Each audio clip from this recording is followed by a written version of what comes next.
There's always a trade-off in backpacking. Either you spend a ton of money to get lightweight quality gear, or you spend a little money on very heavy bulky gear. So I set out for a unique challenge to find quality backpacking gear that's actually ultralight while on a modest budget. So behind me here I have some of my best finds that I've found across the internet that I've been using on real backpacking trips. And I want to bring it to you today. Let's dive in. Getting good quality ultralight gear at a real budget, that is quite the task. So the first thing that I want to talk about is my tent. Now, tents are one of the things in backpacking that you can just spend an ungodly amount of money on, like $600–700 on ultralight kit. So to find something that's right around 150 bucks, well, I call that a pretty good win. So this is the Featherstone Backbone, and this is a trekking pole tent. This right here is the 2-person version. The 1-person costs $159 and weighs 31 ounces. So that is a very competitive price at a very good sub 2-pound weight, which is for me that ultralight threshold. This is the 2P version, so it is bigger and heavier, but it costs $179 and is only a few ounces extra. Now, I have used this tent on the 3 different backpacking trips, including my most recent trip where I hiked across the Sandias of New Mexico in what I was dubbing the world's shortest through hike. And I really actually loved this tent a lot. I think it has held up very well. It's not a perfect tent, it has some downsides, but I want to walk you through what I think of this tent and really where it stands out, as well as, of course, what to watch out for. I have really enjoyed some of the design features of this tent. I love how they've done the head and the foot box. It actually feels really nice. Sometimes with this kind of tent, the top of the tent, it really feels like it's just draping on your face. And they've done this really nice offset design to give you a little bit more vertical space, both at your head and at the foot box as well. So down here, you've got this actually really nice, clever design for how they build the foot box of the tent.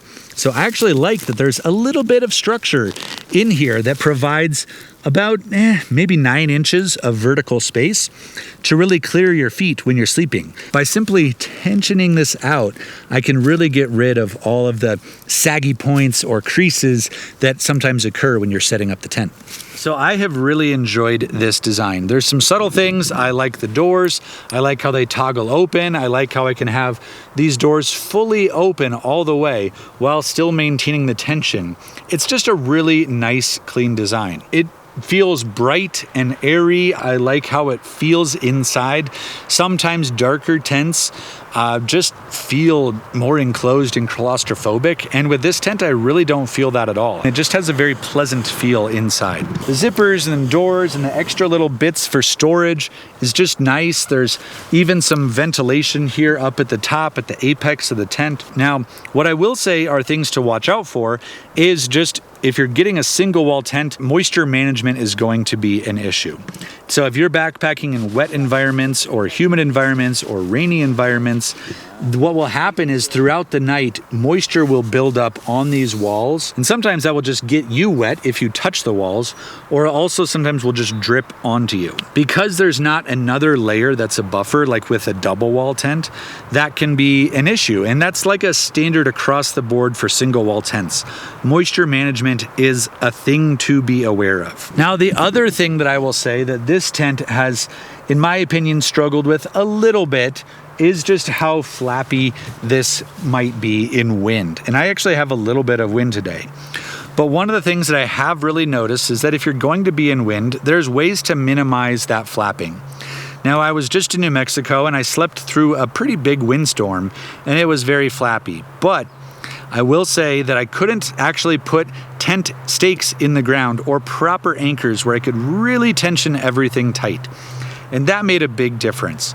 But if you get this all the way tensioned, very tight, it will minimize that wind flapping for sure. That will actually go a really long way. One of the downsides of this tent, or even styles like this tent, is just how much room it really requires. So I need my roughly 6–7 feet this way for the head to toe, but then actually my side to side, that's even more space. So this is like 9 feet from side to side, which is sizable. Needing that much room for granted 2 people, it does limit where you can physically pitch the tent if you have limited space. So I did want to point out another option because I feel like it's at least helpful to see comparisons. So this is the Fortius tent from Outdoor Vitals.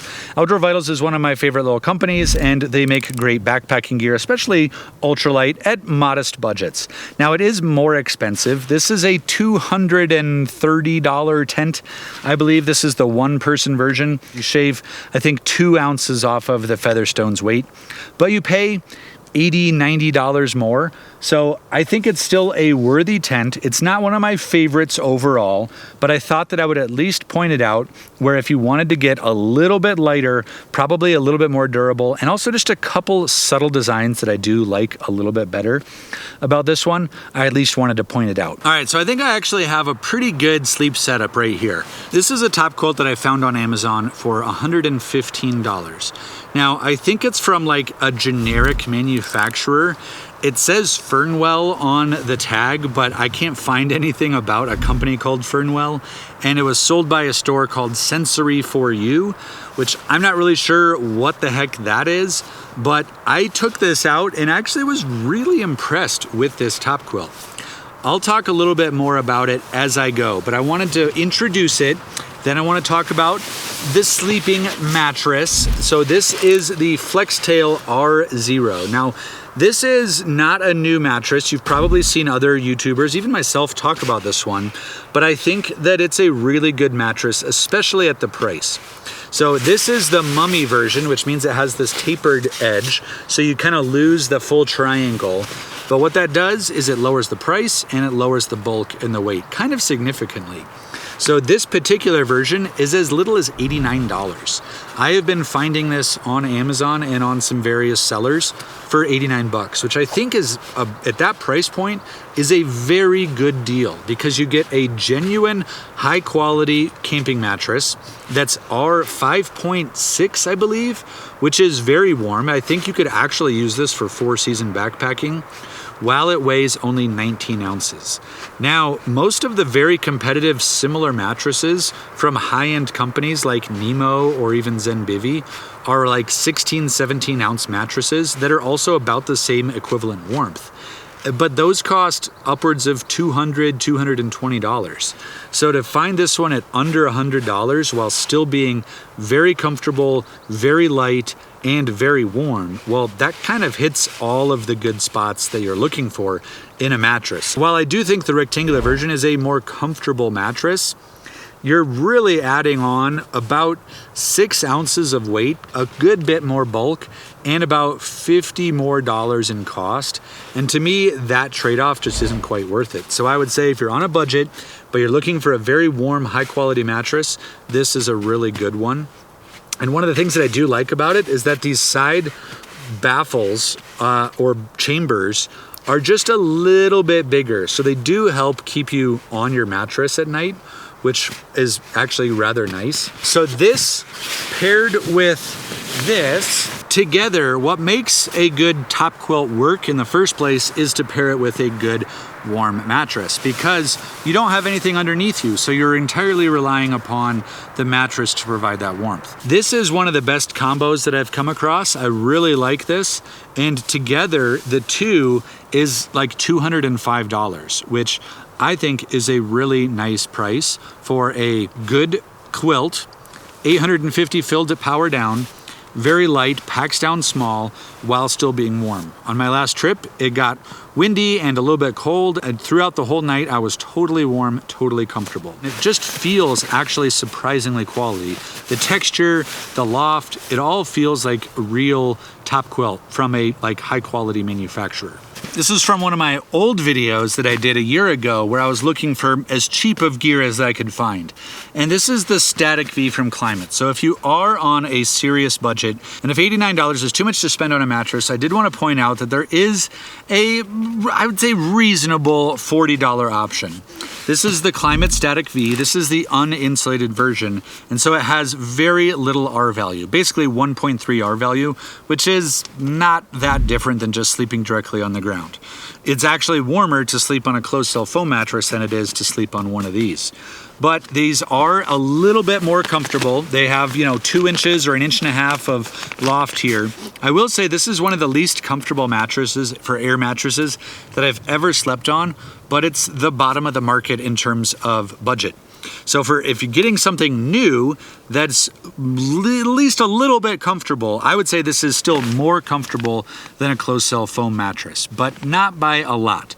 So if spending less than $50 is imperative for you, then this is probably the best thing that I can recommend. But it is far from one of my actually top mattresses that I would ever recommend. Okay, last I wanted to talk about was the Featherstone Calcutta mattress, which is something that I've also highlighted on this channel recently, so I won't talk very much about it. This is similar to the Flextail.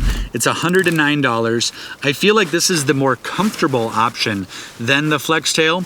I prefer this mattress overall, but it is more expensive and it is heavier. All things considered, this is the more comfortable option at $109. It's still budget, but it's not quite light enough for me to truly call it ultralight.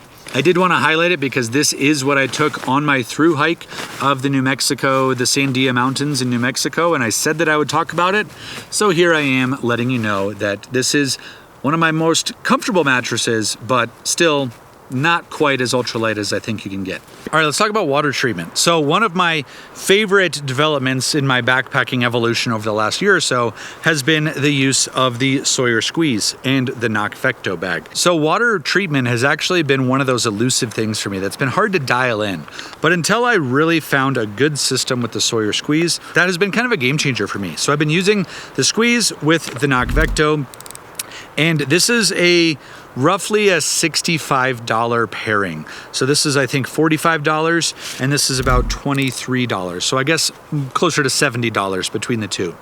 Now, I've talked about this a lot in the past, and this is not a new thing, so I won't spend a lot of time on it, but I did want to talk about this compared to some of the different options that are out there. So a very reasonable alternative option is from LifeStraw, and it is the Peak Squeeze. So this filtration unit is a little bit cheaper. I believe you can get this unit for about $45, which is about the same price as the Sawyer Squeeze, but the difference is that this comes with its own bag to squeeze from. So I have used this on the Colorado Trail. I've used this kind of a bunch. I've kind of fallen out of favor with the whole unit, I would say. I've really come to prefer the Sawyer Squeeze, and the main difference is because of how to back flush it. So I just haven't really been a big fan of pairing these with syringes. Now, it totally does work, but pairing these syringes in, I just don't like the kind of clunkiness of the filtration and the maintenance. It's just not as good, it's not as intuitive, especially when I can pair the Sawyer Squeeze with the cleaning coupling, which pairs it onto like a smart water bottle, which makes it, in my opinion, 10 times easier to maintain, to clean, to keep that flow rate, and to keep that going. So I do want to talk about one other way to treat water, and that is chemical treatment, which is actually one of the most common ways for through hikers or budget-focused people to treat water in the backcountry. So I have with me here Aquatabs, which is really just a small little chemical tablet that I add into water. Tiny. So this is from Aquatabs. Another very common solution is Aquamira, which is actually a better solution if you're really going to be spending like 2 weeks, a month, a long time on trail. That is a really great way to have like $15 last you for hundreds of liters of water of purification or treatment. So all you need to do is just take one of these, or for Aquamira, you have to mix 2 different solutions together and then add that to your water, so it's a little bit more complicated. But I take this little tab and I just add it to my water. Now, the downside of this is that it often takes about 30 to 40 minutes to actually treat and kill a lot of the bacteria, protozoa, cryptosporidium, and things like that. And also something to note is that Aquamira is technically a little bit more aggressive or a little bit more effective against cryptosporidium, which is one of the things that can make you sick in water. But I like Aquatabs because they're so lightweight that you can just throw them into your first aid kit or have them as a backup in case you have a failure or some problem with your water filter. That is a really good backup solution for getting them. And you can rely upon them entirely and have a very lightweight and inexpensive way to treat water in the backcountry. Now, the downside to either of these treatments is taste. So yeah, now I'm gonna have a little bit of a chemical taste left behind, and because I'm not filtering stuff out, I might also be drinking things that are floating around in the water that can be sometimes unpleasant. So if you don't have a way to pre-filter the water, you might be drinking like little bugs or little floaties or little bits of algae or things like that that are naturally in the water. Now, this is already clean water, so I don't need to worry about waiting times, but otherwise, if it was dirty water, I'd need to wait 30 or 40 minutes. Yep. Kind of tastes a little bit like pool water. All right, while we're talking about water and water treatment and maybe even some bad tasting water, I want to talk about Element. Element is one of the best things I use for backpacking. Element is an electrolyte replacement mix that massively helps me hike farther and feel better while doing it. So when I'm on any given backpacking trip, I will for sure take at least a handful of these and I will add it to a liter of water. Not only will it help improve the taste and make drinking more pleasant, the biggest thing is that it makes me feel better. Something that I've noticed in the past is that at the end of a hard day of backpacking or hiking or being out in the sun, I'll often just not feel great. I'll have muscle fatigue, I'll have headaches, I'll have restlessness, cramps, and sometimes I don't even sleep that well. But over the last few years, since I've started taking Element, I've noticed a huge improvement in how I feel at the end of the day, as well as just throughout my time on trail. It helps me drink water, it helps me drink bad tasting water. So if you haven't ever tried Element in the past, I highly recommend you check them out. Just go to the link below at drinkelement.com/erichanson, and Element will throw in a free sample pack with 8 of Element's most popular flavors for free with any purchase. It's genuinely one of the best things I've added into my routine as I backpack and even at home. So check them out. Thanks to Element for sponsoring this video, and now back to the gear talk. All right, so a couple more things I wanted to talk about, and that's Illumination.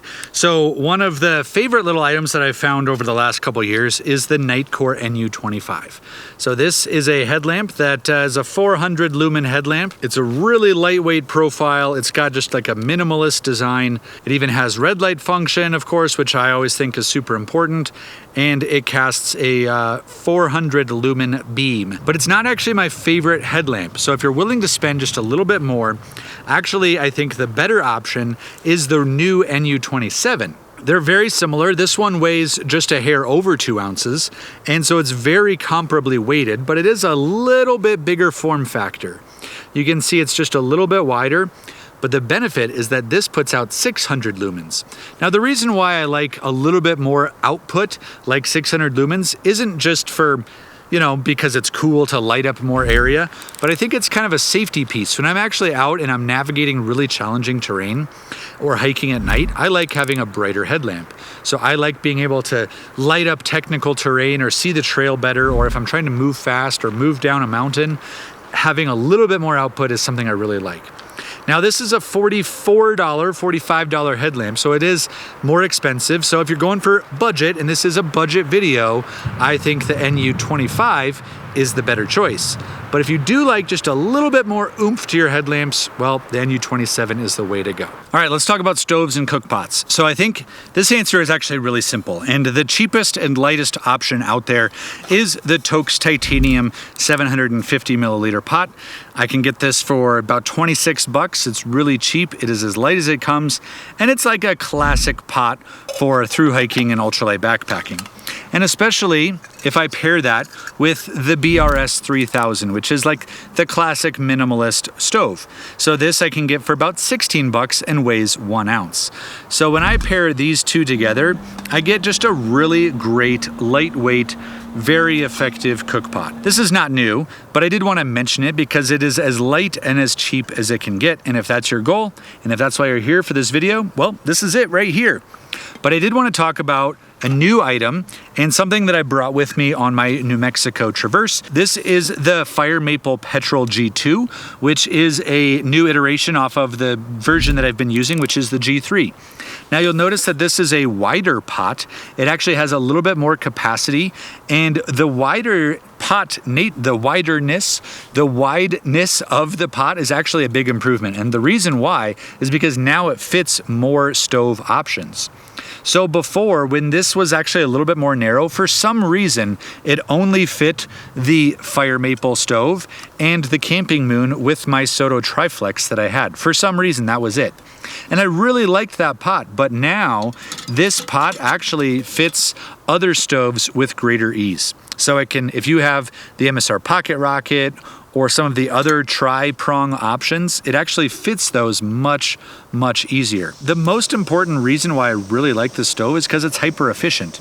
Just a little bit bigger and bulkier, but it's still a very lightweight system. But the real benefit to it is the way that this pot nests together and then really makes it a much more efficient stove when I'm in windier conditions. This pairing, this fire maple stove is $20 and this pot is $30, so it's very comparably priced. You're only spending in total about $10 more while getting a much more efficient stove combination. And just as a curious thing, if you're interested in what the heck this was just an add-on sticker that I bought from Garage Your Own Gear that tells me the temperature. So as it's heating up, you can actually see and read the temperature of it, which I think is pretty cool.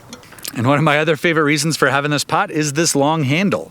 That is a huge improvement over these little tiny handles because they often get very hot when you're cooking water or boiling water. This makes it far superior and far easier to actually use. Now let's move on to the last big ticket item, and that's my backpack. All right, so one of the best things I found in my quest for finding ultralight gear on a budget is the Nature Hike 60-liter backpack.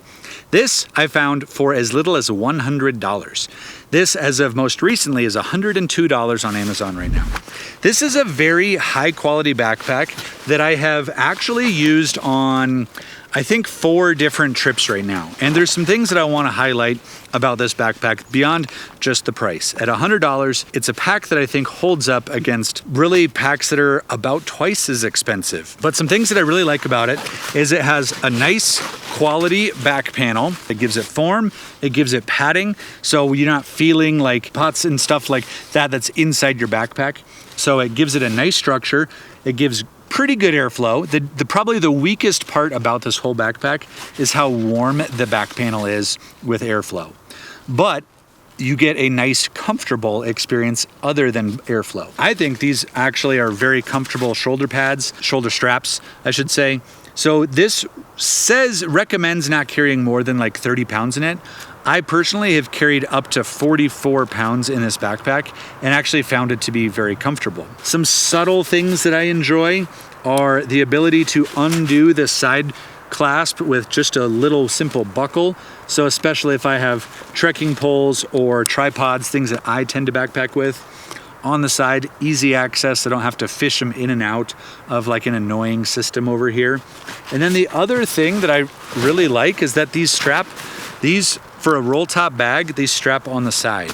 Oh, and before I undo it, I do like these minimalist little cinch over tie downs where you can add extra gear, sleeping pads or lightweight stuff like that, or you can just cinch everything up and compress it really nice with these straps right here. But the other thing that I was getting at was that I like that these, for a roll top bag, I'm not a fan of the kind that close like this.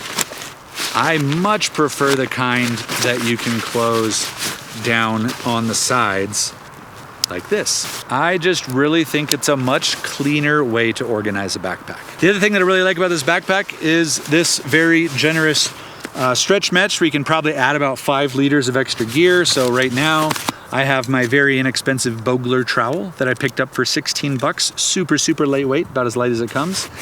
And you know, just like some extra things that you might want on the trail, easy access right here. And if you're not familiar with this brand, Nature Hike, I actually, when I was traveling through South America, I saw this pack all over the place. Well, not this pack, but I saw Nature Hike all over the place. And I think just outside the US, it's a much more common brand. I almost forgot one of my last little gems that I really did want to talk about today, and that is these Faison trekking poles. These, I got to give credit to Dan Becker for finding these. I stole them from him, or at least got the recommendation from him.